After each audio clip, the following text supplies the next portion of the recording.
Tom Burton, who's the production designer, had already done a huge amount of work on coming up with the look and feel of the world, the aesthetic of the world. He'd done a huge amount of research, and he'd already started designing like a large sections of the sets in all the different countries. So really our job was to just sort of populate those sets with our graphics.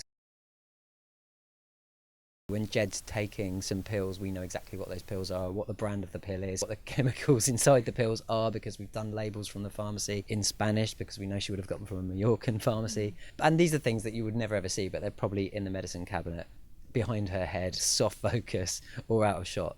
My favourite is the rubber stamps that we had made, which we used in the Independent Enforcement Agency offices. You can obviously do these things digitally on paperwork, but it just feels a lot better to use the real rubber stamps, go through the reams of paperwork, stamping them and signing them, and just gives it that extra layer of sort of organic reality. One of the more unusual props that I worked on was actually screen-based. It was a design for a mobile banking app that had to be authorised through a retina scan. We worked with an amazing playback company, and they were able to actually bring my static designs to life in a real mobile app that actually used the phone's built-in camera to bring the eye up on screen and fake a retinal scan, which looked pretty impressive. Which is brilliant, because on set you can do it for real, not like a kind of pre-programmed thing that the actors have to time exactly. They can hold it up to the face and it does it all for real, and it's really Tom's eye. And I think that sort of thing really, really helps. I really like doing all of the hotel branding. The Nefertiti originally shows up in 2011, so we were sort of dressing that and designing the graphics as if they were 5 years ago. So we had some sort of more clunky computer screens and operating systems that are a bit more old-fashioned. And we kind of really enjoyed just doing all the sort of glitzy gold kind of branding for it, and making all the like fancy keys, doing all the sort of login screens on the computers. Yeah, just making spa brochures and stuff like that. The weapons list, which was called the Cairo Papers. This was the list of all of Roper's arms that he was transferring around the world, selling, covering up huge amounts of financial information about all these weapons, about all the backstories to all the weaponry, the holding companies that he'd set up, the fake holding companies' logos, all the investors, all the names of all their banks that had invested money in this whole operation.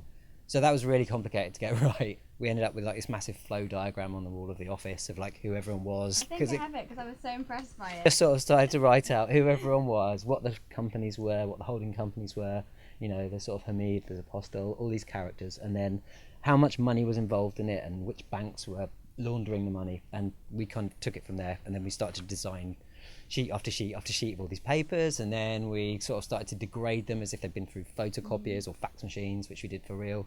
And then we'd hand sign them, and we'd make rubber stamps to stamp them, and kind of like just spent a long time getting these papers right. A lot of care and attention went into the passports that we sort of had to create for a lot of the characters. So it was looking in so much detail, watermarks and the photograph we had to get Tom in, even down to the rest of the booklet, which is full of loads of different stamps from all the countries that he's supposed to have been to, the country crest. So legally we can't use the real crests of the of Great Britain, of New Zealand, so we had to design our own crests for each of those countries, get those cleared. When you went to get them laminated, they wouldn't do them for you because they thought you were a forger. Over the course of this show, got pretty good at doing passports. It all goes wrong in this business. We can get out of the country.